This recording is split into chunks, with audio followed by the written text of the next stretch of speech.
আসসালামু আলাইকুম। জানিয়ে দেব এই মুহূর্তে হাতে পাওয়া সর্বশেষ ভয়ঙ্কর কিছু আন্তর্জাতিক আপডেট বাংলা সংবাদ। শুরুতেই থাকছে সংবাদ শিরোনাম।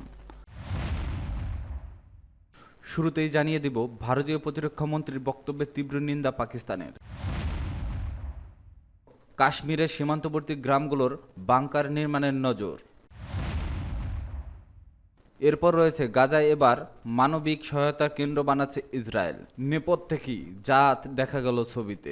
সর্বশেষ থাকছে পাকিস্তানের পরমাণু অস্ত্রের দায়িত্ব আইএসএ নিক, দাবি রাজনাথের।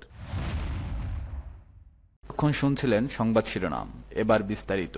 প্রিয় দর্শক, আপনি যদি এই চ্যানেলে নতুন হয়ে থাকেন, ভিডিওটি দেখতে দেখতে চ্যানেলটি সাবস্ক্রাইব করে আমাদের সাথেই থাকুন। ভারতীয় প্রতিরক্ষা মন্ত্রীর বক্তব্যের তীব্র নিন্দা পাকিস্তানের। পাকিস্তানকে পারমাণবিক অস্ত্র পরিচালনার জন্য যথেষ্ট দায়িত্বশীল এমন প্রশ্ন তুলেছেন ভারতের প্রতিরক্ষা মন্ত্রী রাজনাথ সিং। পাশাপাশি তিনি পাকিস্তানের পারমাণবিক অস্ত্র আন্তর্জাতিক তদারকির আওতায় আনতে বিশ্ব নেতাদের প্রতি আহ্বান জানিয়েছেন।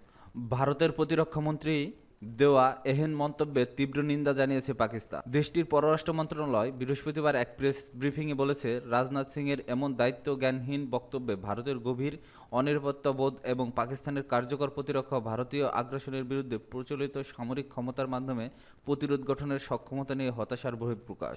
পাকিস্তান মনে করে ভারতের বিরুদ্ধে প্রতিরোধ গঠনের জন্য নিজেদের প্রচলিত সামরিক সক্ষমতাই যথেষ্ট, কোনো ধরনের পারমাণবিক ব্ল্যাকমেইলের প্রয়োজন নেই, যেটা ভারত নিজেই বহন করে বেড়ায়।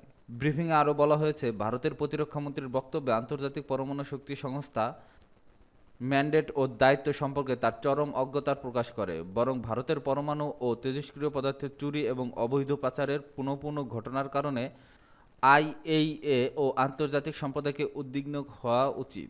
এতে উল্লেখ করা হয়, মাত্র গত বছর ভারতের ভাতা অ্যাটমিক রিসার্চ সেন্টার থেকে চুরি যাওয়া একটি তেজস্ক্রিয় যন্ত্রসহ 5 জনকে দেহরাদুনে আটক করা হয়। পরবর্তীতে একটি চক্রের কাছ থেকে চরম তেজস্ক্রিয় ও বিষাক্ত পদার্থ ক্যালিফোর্নিয়াম উদ্ধার করা হয়, যার বাজার মূল্য প্রায় 10 কোটি মার্কিন ডলার। 2021 সালে ক্যালিফোর্নিয়াম চুরির 3টি ঘটনা নথিভুক্ত করা হয়। এসব ধারাবাহিক ঘটনা ভারতের পারমাণবিক ও তেজস্ক্রিয় পদার্থের নিরাপত্তা ব্যবস্থা নিয়ে গুরুত্বতর প্রশ্ন তোলে এবং দেশটির ভেতরে সংবেদনশীল দ্বৈত ব্যবহারযোগ্য উপকরণের একটি কালোবাজার সক্রিয় রয়েছে বলে ইঙ্গিত দেয়।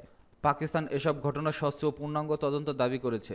পাশাপাশি ভারতকেও তার নিজের পারমাণবিক স্থাপনা ও অস্ত্র ভাণ্ডারের নিরাপত্তা নিশ্চিত করার আহ্বান জানিয়েছে। এর আগে বৃহস্পতিবার বিকালে রাজনাথ সিং ভারত অধিকৃত জম্মু ও কাশ্মীরের শ্রীনগরে ভারতীয় সেনাবাহিনীর 15 কোর সদর দপ্তর পরিদর্শন করেন এবং সেখানে সেনা সদস্যের সঙ্গে মতবিনিময় করেন। এ সময় তিনি বলেন, বিশ্ব জানে আমাদের সেনাবাহিনীর লক্ষ্য কতটা নিখুঁত এবং তার যখন আঘাত হানে তখন শত্রুরাই হিসাব রাখে। আজ সন্ত্রাসবাদের বিরুদ্ধে ভারতের সংকল্প কতটা দৃঢ় তা বোঝা যায় এই কথাই যে আমরা পাকিস্তানের পারমাণবিক ব্ল্যাকমেলের তোয়াক্কা করিনি। রাজনাথ সিং আরও বলেন, গোটা বিশ্ব দেখছে কিভাবে পাকিস্তান দায়িত্বজ্ঞানহীনভাবে ভারতকে হুমকি দিয়েছে। আজ শ্রীনগরের মাটি থেকে আমি এই প্রশ্ন তুলতে চাই, এমন এক দায়িত্বজ্ঞানহীন ও উচ্ছৃঙ্খল দেশের হাতে কি পারমাণবিক অস্ত্র নিরাপদ? তিনি আরও বলেন, আমি মনে করি পাকিস্তানের পারমাণবিক অস্ত্র আন্তর্জাতিক পারমাণবিক শক্তি সংস্থার তত্ত্বাবধানে নেওয়া উচিত। মূলত তাই এর মন্তব্য পাল্টা জবাব দিয়ে নিন্দা জানিয়েছে পাকিস্তান। কাশ্মীরের সীমান্তবর্তী গ্রামগুলোর বাংকার নির্মাণের নজর। পাকিস্তানের গোলাবর্ষণে ক্ষতিগ্রস্ত জম্মু ও কাশ্মীরের গ্রামগুলোর নতুন বাংকার তৈরির ঘোষণা দিয়েছে মুখ্যমন্ত্রী ওমর আবদুল্লাহ। বুধবার ও তার আগের দিন মঙ্গলবার কাশ্মীরের নিয়ন্ত্রণ রেখার কাছাকাছি গ্রামগুলোর পরিদর্শনে গিয়ে তিনি একথা জানান। বুধবার উত্তর কাশ্মীরের বারমুলা জেলার উরির সালামবাদ, লাগামা, বান্দে ও গিঙ্গাল এলাকার পরিদর্শন করেন ওমর আবদুল্লাহ। এ সময় সাংবাদিকেরা তার কাছে ভবিষ্যতে এমন পরিস্থিতির বিষয়ে প্রস্তুতি সম্পর্কে জানতে চান। এ বিষয়ে ওমর আবদুল্লাহ বলেন, গোলাবর্ষণে ক্ষতিগ্রস্ত এলাকার ব্যক্তিগত বাংকার নির্মাণে কেন্দ্রীয় সরকারের কাছে দাবি জানানো হবে। মুখ্যমন্ত্রী বলেন, জম্মু বা কাশ্মীরে যেখানেই আমি গেছি সবখানে আরও বাংকার নির্মাণের দাবি উঠেছে। মানুষের আশঙ্কা পরিস্থিতি যে কোনো সময় খারাপ হতে পারে, তাই তারা ব্যক্তিগত বাংকারের দাবি জানিয়েছে। ওমর আবদুল্লাহ বলেন, আমরা প্রথমে তাৎক্ষণিকভাবে জনগণকে ত্রাণ দেব, তারপর যেসব এলাকায় গোলাবর্ষণে ক্ষতিগ্রস্ত হয়েছে সেসব এলাকার বাংকার তৈরির জন্য কেন্দ্রীয় সরকারের কাছে একটি প্রস্তাব উত্থাপন করব।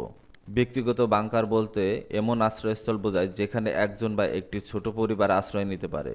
বোমা হামলা, পারমাণবিক বিস্ফোরণ, যুদ্ধ বা প্রাকৃতিক দুর্যোগ থেকে রক্ষা পাওয়ার জন্য মানুষ এসব বাংকার আশ্রয় নেয়। ক্ষতিগ্রস্ত গ্রাম পরিদর্শনকালে ওমর আবদুল্লাহর সঙ্গে উপদেষ্টা নাসির আসলাম ওয়ানি, উরির বিধায়ক সাজাদ উরি এবং জেলার ঊর্ধ্বতম প্রশাসনিক কর্মকর্তারা উপস্থিত ছিলেন। তারা ক্ষতিগ্রস্ত পরিবারগুলোর সঙ্গে কথা বলেন। এর আগে গত মঙ্গলবার গোলাবর্ষণে ক্ষতিগ্রস্ত দেখতে কুপওয়ারা জেলায় যান ওমর আবদুল্লাহ। জেলার কারনা সীমান্ত উপরিভাগে টাংধার, হাজিনার, নাচিয়ান, শামসপোরা, বাগবেলা, বাটপড়া ও তারবনি এলাকায় পরিদর্শন করেন তিনি সর্বশেষ পরিস্থিতির খোঁজখবর নেন এবং ক্ষতিগ্রস্ত পরিবারের সদস্যদের সঙ্গে কথা বলেন। টাংধারের কমিউনিটি বাংকার পরিদর্শনকালে মুখ্যমন্ত্রী সংকটকালে জীবন রক্ষায় এসব বাংকারের ভূমিকার কথা উল্লেখ করে বলেন, উত্তেজনাকর পরিস্থিতিতে এসব বাংকার জীবন রক্ষাকারী আশ্রয়স্থল হিসেবে কাজ করে। আমরা ঝুঁকিপূর্ণ এলাকায় বসবাসকারী মানুষের জন্য অতিরিক্ত বাংকার নির্মাণ করব। গত 22 এপ্রিল ভারত নিয়ন্ত্রিত কাশ্মীরের পেহেলগামে পর্যটকদের উপর বন্দুকধারীদের হামলায় 26 জন নিহত হন। এই হামলার সঙ্গে পাকিস্তান সংশ্লিষ্টর অভিযোগ তুলে 6 মে রাতে পাকিস্তানি ক্ষেপণাস্ত্র হামলা চালায় ভারত। পাকিস্তান তাৎক্ষণিক প্রতিরোধ গড়ে তোলে।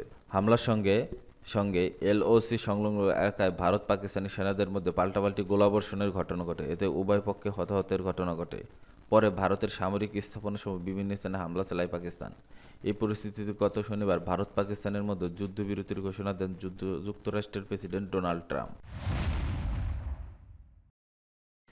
গাজায় এবার মানবিক সহায়তা কেন্দ্র বানাচ্ছে ইসরায়েল। নেপথ্যে কি, যা দেখা গেল ছবিতে।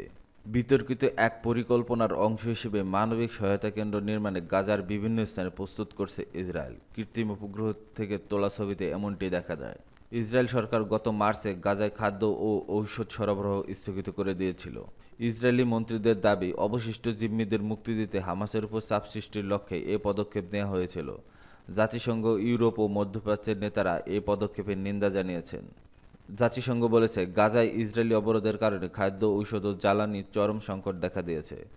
গত সোমবার বিশ্ব সংস্থাটির প্রকাশিত এক মূল্যায়নে বলা হয়, গাজার প্রায় 21 লাখ মানুষ দুর্ভিক্ষের গুরুতর ঝুঁকিতে আছেন।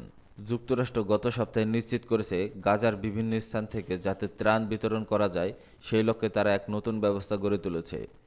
এটি পরিচালনা করবে বেসরকারি কোম্পানিগুলো, সুরক্ষা দেবে নিরাপত্তা ঠিকাদার ও ইসরায়েলি বাহিনীগুলো। কৃত্রিম উপগ্রহ থেকে তোলা ছবিগুলো বিশ্লেষণ করলে বিবিসি ভেরিফাই এতে দেখা গেছে, গাজার দক্ষিণ ও মধ্যাঞ্চলে অন্তত 4টি স্থানে সম্প্রতি জমি সমতল করে রাস্তা ও মঞ্চ নির্মাণ করা হয়েছে।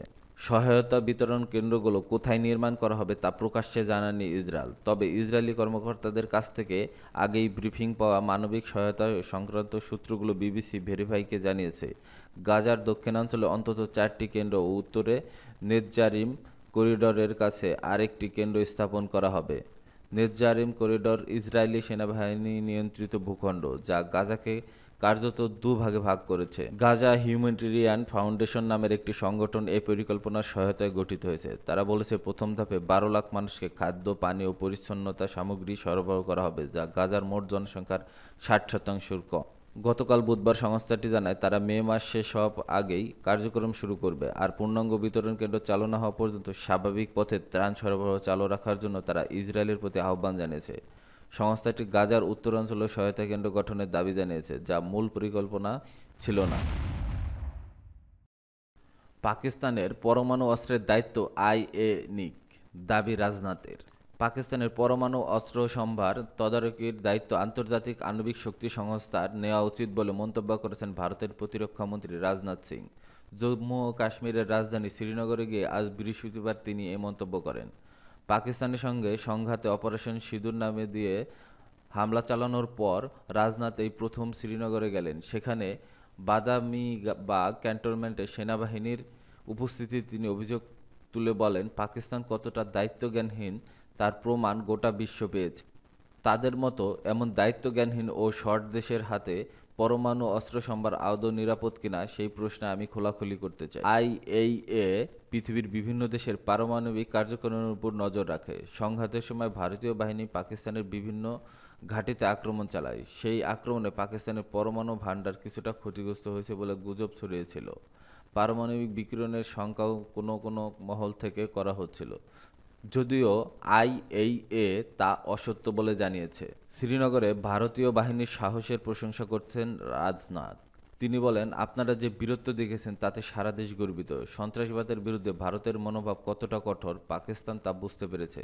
তাই তারা পারমাণবিক অস্ত্র দেখিয়ে ব্ল্যাকমেল করার খেলা খেলছে। ভারত কিন্তু কোনো ব্ল্যাকমেল আমলে নেবে না। কয়েক আগে প্রধানমন্ত্রী নরেন্দ্র মোদী এই একই মন্তব্য করেছিলেন। পাকিস্তানের সঙ্গে যুদ্ধবিরতির পর ভারতের প্রধানমন্ত্রী মোদী গিয়েছিলেন পাঞ্জাবের আদমপুরের বায়ুসেনা ঘাঁটিতে। আজ বৃহস্পতিবার রাজনাথ সিং গেলেন শ্রীনগরে। সংঘাত চলাকালে এই বাদামি বাগ ক্যান্টনমেন্টে পাকিস্তানের ছোড়াগোলা পড়েছিল। প্রতিরক্ষামন্ত্রী তার অংশ এ সময় পাকিস্তানের উদ্দেশ্যে রাজনাথ বলেন, কাশ্মীর ভারতের মাথা, সেখানে পাকিস্তানের আঘাত করতে চেয়েছিল। সেই আক্রমণ ভারতীয় বাহিনী প্রতিহত করে। জম্মু ও কাশ্মীর নিয়ে আলোচনার তৃতীয় কোনো পক্ষের হস্তক্ষেপের আশঙ্কা নাকচ করে দিয়ে রাজনাথ বলেন, পাকিস্তানের সঙ্গে আলোচনার একমাত্র আলোচ্য বিষয় হবে সন্ত্রাসবাদের নিরসন ও পাকিস্তান নিয়ন্ত্রিত কাশ্মীর ফেরত নেওয়া, অন্য কিছু নয়।